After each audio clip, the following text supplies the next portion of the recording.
Tulis oleh Ibnu Battuta yang sedang melakukan perjalanan mengunjungi kerajaan Samudra Pasai. 1. Kehidupan politik. Kehidupan politik di kerajaan Samudra Pasai dapat dilihat pada masa pemerintahannya raja-raja tersebut. A. Pada tahun 1267 sampai 1297, kerajaan Samudra Pasai dipimpin oleh Sultan Malik As-Saleh atau nama lainnya adalah Merah Siluh. Dalam menjalankan pemerintahannya, beliau berhasil menyatukan dua kota besar di kerajaan Samudra Pasai, yakni kota Samudra dan kota Pasai, dan menjadikan masyarakat sebagai umat Islam. B. Pada tahun 1297 sampai 1326, kerajaan Samudra Pasai di bawah pimpinan Sultan Muhammad Malik Az-Zahir yang merupakan putra dari Sultan Malik As-Saleh. Pada masa pemerintahan Sultan Malik Az-Zahir ini, koin emas mulai diperkenalkan kepada masyarakat di kerajaan Samudra Pasai. C. Pada tahun 1326 sampai 1345, kerajaan Samudra Pasai dipimpin oleh Sultan Mahmud Malik Az-Zahir yang merupakan putra dari Sultan Muhammad Malik Az-Zahir dan cucu dari Sultan Malik As-Saleh. D. Pada tahun 1345 sampai 1383, kerajaan Samudra Pasai di bawah pimpinan Sultan Ahmad Malik Az-Zahir. Pada masa pemerintahan Sultan Ahmad Malik Az-Zahir ini, kerajaan Samudra Pasai diserang oleh kerajaan Majapahit. Pada tahun 1383 sampai 1405, kerajaan Samudra Pasai dipimpin oleh Sultan Zain al-Abidin Malik Az-Zahir. Sultan Zainal Abidin sangat aktif menyebarkan pengaruh Islam di Pulau Jawa dan Sulawesi dengan mengirimkan ahli-ahli dakwah. Pada tahun 1405 sampai 1012, kerajaan Samudra Pasai dipimpin oleh Sultanah Nasrasiyah yang merupakan seorang raja perempuan. Pada tahun 1005 sampai 1412, kerajaan Samudra Pasai dipimpin oleh Sultan Salah ad-Din yang menikahi Sultanah Nasrasiyah, pimpinan kerajaan Samudra Pasai sebelumnya. Pada tahun 1412 sampai 1455, kerajaan Samudra Pasai dipimpin oleh Sultan Abu Jaid Malik Az-Zahir yang mengirim utusan ke Tiongkok.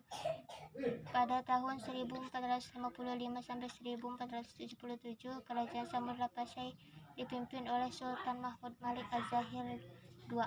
Pada tahun 1477 sampai 1500, kerajaan Samudra Pasai dipimpin oleh Sultan Zainal Abidin Mahmud Malik Az-Zahir II yang merupakan putra dari sultan sebelumnya. Pada tahun 1501 sampai 1513, kerajaan Samudra Pasai dipimpin oleh Sultan Abdullah Malik Az-Zahir.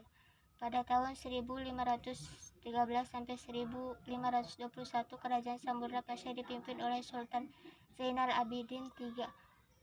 Pada masa ini, kerajaan Samudra Pasai ditaklukkan oleh Portugis. Kerajaan Samudra Pasai berlangsung sampai tahun 1524 Masehi. Kerajaan ini ditaklukkan oleh Portugis yang mendudukinya selama 3 tahun. Kemudian pada tahun 1524 Masehi dianeksasi oleh Raja Aceh, yaitu Ali Magsa Yasyash. Selanjutnya, kerajaan Samudra Pasai berada di bawah pengaruh Kesultanan Aceh.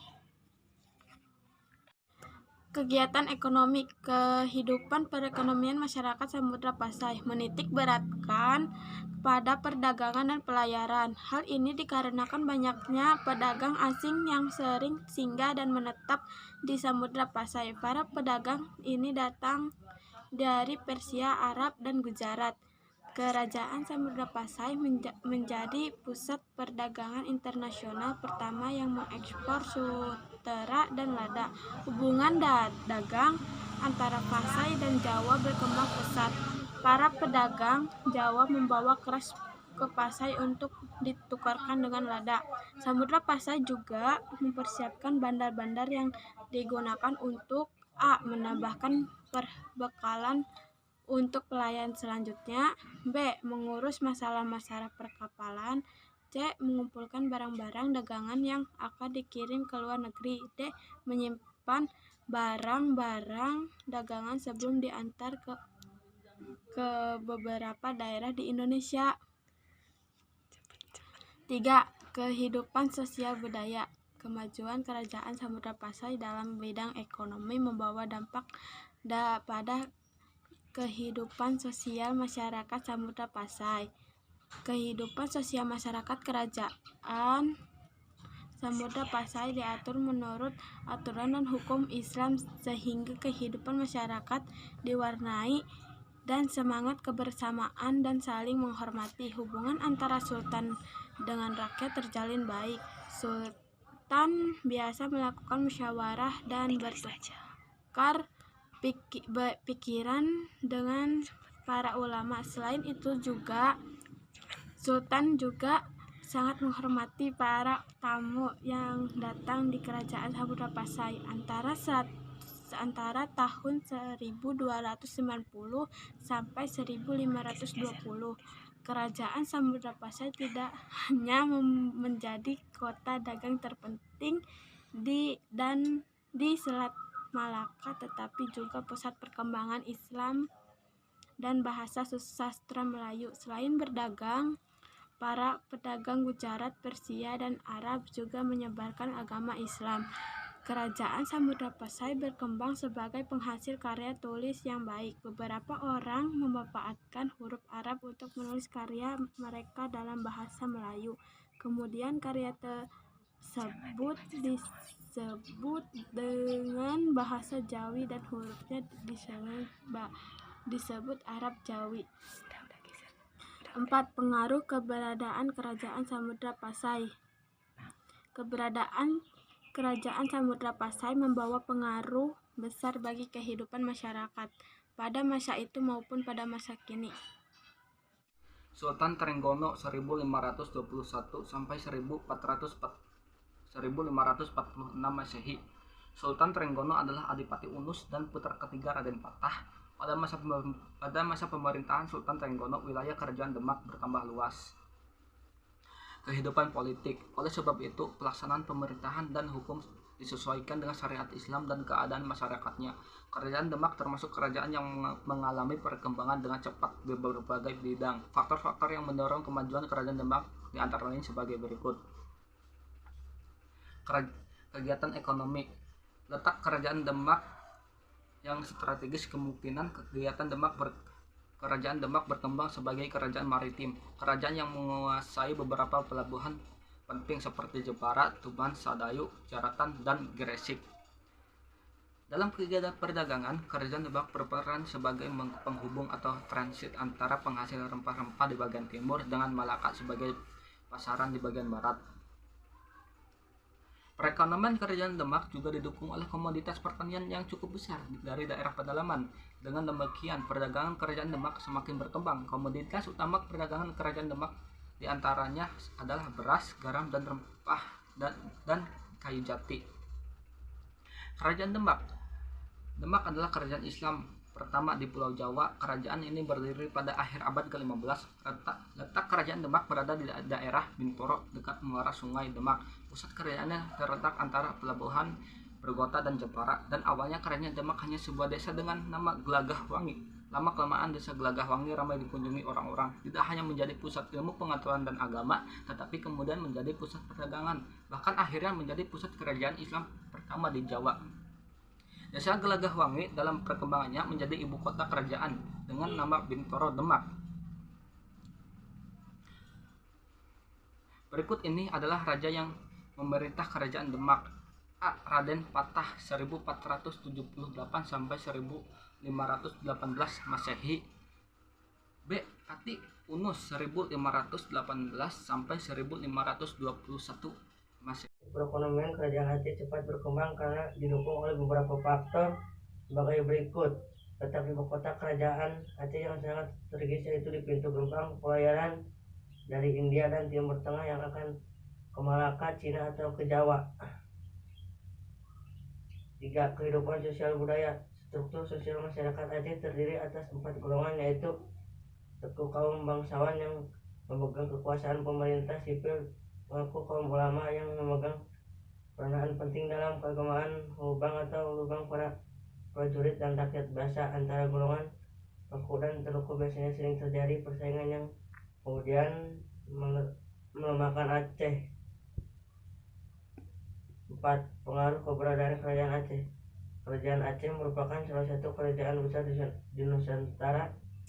Aceh sering disebut sebagai negara Serambi Mekah karena Islam masuk pertama kali ke Indonesia melalui kawasan paling barat Pulau Sumatera ini. Sesuai dengan namanya, Serambi Mekah, orang Aceh mayoritas beragama Islam dan kehidupan mereka sehari-hari dipengaruhi oleh ajaran Islam. Pelabuhan Aceh dulunya digunakan sebagai pelabuhan haji untuk seluruh Nusantara. Orang-orang Muslim Nusantara yang hendak berangkat haji ke Makkah dengan kapal laut akan singgah terlebih dahulu di Aceh sebelum melanjutkan mengarungi Samudra Hindia. Samudra Aceh. Kerajaan Aceh atau Kesultanan Aceh terletak di antara Pulau Sumatera dengan ibu kota Bandar Aceh Darussalam. Kerajaan Aceh berdiri menjelang keruntuhan Samudra Pasai. Aceh berdiri sekitar abad ke-16, di mana pada masa itu jalur perdagangan lada yang semula melalui Laut Merah, Kairo, dan Laut Tengah diganti melewati Tanjung Harapan dan Sumatera. Hal ini membawa perubahan bagi perdagangan di Samudra Hindia, khususnya Kerajaan Aceh. Pedagangnya rata-rata pemeluk agama Islam lebih suka berlayar melewati utara Sumatera dan Malaka. Berikut ini beberapa sultan yang memerintah Kerajaan Aceh: Sultan Ali Mugayat Shah, Sultan Salahuddin, Sultan Alauddin Riayat Shah, Sultan Iskandar Muda, Sultan Iskandar Thani. Untuk kehidupan politik di Aceh, pada awalnya Kerajaan Aceh merupakan wilayah kekuasaan dari Kerajaan Pedir. Setelah Malaka jatuh ke tangan Portugis, Kerajaan Aceh semakin berkembang hingga akhirnya melepaskan diri dari Kerajaan Pedir. Kehidupan sosial Kerajaan Demak diatur oleh hukum-hukum Islam, namun juga masih menerima tradisi lama. Dengan demikian, muncul sistem kehidupan sosial yang telah mendapatkan pengaruh Islam. Adanya hubungan yang erat di antara raja dan bangsawan dengan para ulama dan rakyat. Perkembangan budaya di Kerajaan Demak tidak lepas dari nuansa Islam seperti pembangunan masjid, kaligrafi, seni ukir, dan seni pertunjukan. Misalnya, pertunjukan wayang yang didasarkan sebagai media untuk penyebaran Islam, agama Islam. Budaya yang berkembang di Kerajaan Demak berbaur dengan kebudayaan masyarakat sebelumnya sehingga terjadi akulturasi di berbagai bidang. D. Kerajaan Makassar. Kerajaan Makassar merupakan gabungan dari Kerajaan Goa dan Kerajaan Talo. Kerajaan Goa dan Kerajaan Talo disatukan oleh Daeng Manrabia, Raja Goa, dan Karaeng Matolaya, Raja Talo. Setelah bergabung, Daeng Manrabia diangkat menjadi Raja Makassar dengan gelar Sultan Alauddin pada tahun 1591 sampai 1639 dengan gelar Sultan Abdullah. Pusat pemerintah Kerajaan Makassar berada di Sombawapu. Kehidupan politik Kerajaan Makassar. Kerajaan Makassar pada awalnya diperintah oleh Sultan Alauddin pada tahun 1591 sampai dengan 1639. Kerajaan Makassar melakukan politik ekspansi ke wilayah lain untuk memperluas wilayahnya. Akan tetapi, wilayah Bone, Wajo, dan Sopeng paling sulit untuk ditaklukkan karena mereka memperkokoh pertahanan dan persatuan dengan membentuk Telung Poco atau tiga kekuasaan. Atas usaha keras yang dilakukan oleh Kerajaan Makassar, akhirnya Telung Poco berhasil ditaklukkan. Pengganti Sultan Alauddin adalah Sultan Muhammad Said pada tahun 1639 sampai dengan 1653. Setelah Sultan Muhammad Said wafat, Kerajaan Makassar diperintah oleh Sultan Hasanuddin pada tahun 1654 sampai dengan 1669, yang dikenal dengan julukan Ayam Jantan dari Timur. Pada masa pemerintahan Sultan Hasanuddin, Kerajaan Makassar mencapai masa kejayaannya. 2. Kegiatan ekonomi. Kerajaan Makassar berkembang menjadi kerajaan maritim yang berbasis pada perdagangan. Hasil perekonomian kerajaan Makassar diperoleh dari hasil pelayaran dan perdagangan. Pelabuhan Sumbaupu di Makassar selalu ramai dikunjungi kapal-kapal dagang sehingga menjadi pelabuhan transit yang maju. Makassar tumbuh menjadi pelabuhan yang ramai karena letaknya di tengah-tengah Maluku, Jawa, Kalimantan, Sumatera, dan Malaka. 3. Kehidupan sosial budaya. Struktur sosial masyarakat Makassar meliputi golongan bangsawan yang disebut Karaeng, rakyat yang disebut Tomaradeka, dan hamba sahaya yang disebut Atok. Islamisasi di Sulawesi semakin berkembang pesat dengan datangnya beberapa ulama dari Minangkabau, yaitu Dato' Ri Bandang atau Abdul Makmur, Dato' Ri Patimang atau Dato' Ri Sulaiman, Dato' Ri Tiro atau Abdul Jawad. Ketiganya merupakan saudara. 3 ulama ini membawa pengaruh besar dalam mengislamkan kalangan bangsawan kerajaan. Sebagai besar, budaya Makassar dipengaruhi oleh perkembangan maritim. Masyarakat Makassar banyak menghasilkan benda-benda budaya yang berkaitan dengan dunia perlayaran. Mereka terkenal dengan pembuatan kapal. Jenis kapal yang dibuat oleh Makassar dikenal dengan nama pinisi dan lambo. 4. Pengaruh keberadaan kerajaan Makassar. Kerajaan Makassar mempunyai pengaruh besar dalam perkembangan dunia maritim Indonesia. Kerajaan ini sangat mansur dalam bidang perdagangan dan pelayaran. Hal ini dibuktikan dengan perkembangan pesatnya pelabuhan dagang Makassar dan banyaknya para pedagang yang singgah di pelabuhan tersebut. Pengaruh eksistensi kerajaan Makassar dalam bidang maritim membawa dampak positif dan dalam bidang ekonomi sekaligus keuntungan politik bagi penguasa setempat. Secara tidak langsung melalui hubungan dagang antara wilayah bahkan antar bangsa akan menunjang hubungan politik dan kerjasama dalam bidang lain. Hal ini tentunya sangat menguntungkan kedua belah pihak. Hubungan dagang yang baik akan menunjang komoditas ekspor impor dan meningkatkan pendapatan perdagangan. Perkembangan maritim kerajaan Makassar didukung oleh letak strategis pelabuhan dagang yang berada di pertengahan jalur perdagangan Indonesia bagian timur dan Indonesia bagian barat. Selain itu, kerajaan juga terkenal dengan pembuatan kapal pinisi dan lambo yang digunakan sebagai penunjang kegiatan pelayaran. Pada masa kini dapat menjumpai beberapa peninggalan kerajaan Makassar yang dapat dijadikan sebagai sumber inspirasi bagi dunia maritim di Indonesia, seperti pengembangan kapal pinisi bagi aktivitas pelayaran. Selain itu, kita dapat mencontoh sistem pelabuhan dagang yang baik untuk menunjang aktivitas perdagangan.